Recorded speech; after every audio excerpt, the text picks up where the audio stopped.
15 اگست بروز جمعہ صبح 9 بجے بادل پھٹنے کے نتیجے میں ایک طوفانی ریلے نے اس گاؤں کو اپنے ساتھ بہا کے لے لیا۔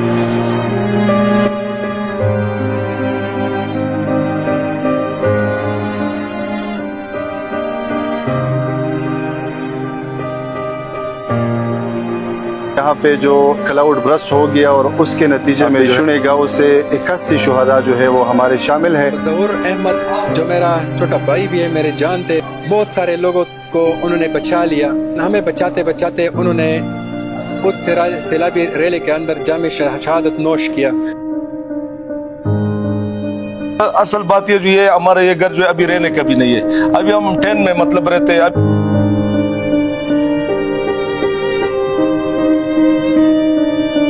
ہمارا تو سب کچھ تباہ ہو گیا، یہ تمہارے سامنے ہے۔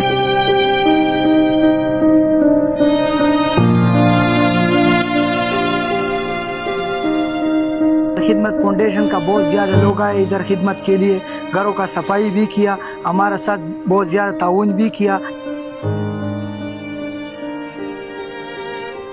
ہماری الخدمت فاؤنڈیشن والوں نے ہمارا دکھ ہمارے ساتھ تقسیم کر لیا۔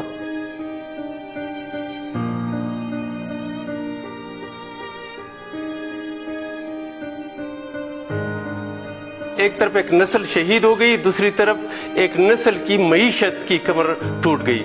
تو ان صورتحال میں الخدمت فاؤنڈیشن نے بالکل ڈے ون سے لوگوں کے لیے وہ جو ریسکیو کا کام تھا وہ الحمدللہ بخوبی سر انجام دیا۔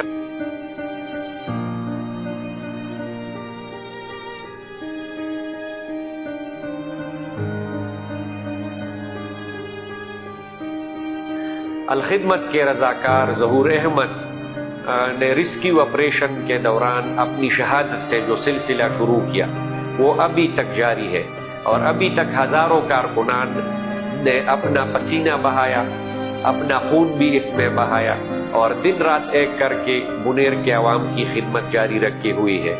اس دوران جتنی بھی فلاحی تنظیموں نے اور ڈونر حضرات نے اس مشکل گھڑی میں منیر کے عوام کا ساتھ دیا، تو اس پر میں ان تمام ڈونر حضرات کا، ان تمام اداروں کا اور منیر کے اور پوری صوبے اور ملک کے عوام کا بے حد مشکور ہوں کہ اس مشکل گھڑی میں انہوں نے یہاں کے عوام کا اس دکھ درد میں ساتھ دیا۔